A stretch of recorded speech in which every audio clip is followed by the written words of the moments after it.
एक दिन की बात है। एक नन्ही चिड़िया अपने नर्म घोंसले में रहती थी। उसे सबसे ज्यादा मीठे रस भरे अंगूर पसंद थे। वो हर सुबह उड़कर जाती और दरख्तों में से सबसे अच्छा अंगूर तोड़ कर लाती, फिर अपने घोंसले में बैठकर मजे से अकेले खाती। एक दिन जब वो वापस आ रही थी, उसने एक और छोटी चिड़िया को देखा। वो एक सूखे दरख्त पर बैठी थी और एक छोटे से खराब अंगूर को चुगने की कोशिश कर रही थी। चिड़िया थकी हुई और भूखी लग रही थी। नन्ही चिड़िया ने अपने अंगूर को और मजबूती से थामा और दिल में सोचा, ये मेरा है, मैंने मेहनत से पाया है। फिर उसे अपनी माँ की बात याद आई, बेटा, बांटने से दिल बड़ा होता है। उसने छोटी चिड़िया की तरफ देखा, दिल पिघल गया।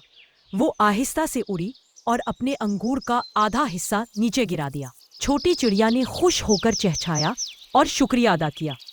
उस दिन के बाद बड़ी चिड़िया ने हमेशा अपने अंगूर दूसरों के साथ बांटने शुरू कर दिए और उसे कई नए दोस्त मिल गए। बच्चों, इस कहानी से हमें ये सबक मिलता है कि बांटने से चीजें कम नहीं होती, बल्कि दिलों में खुशी बढ़ती है।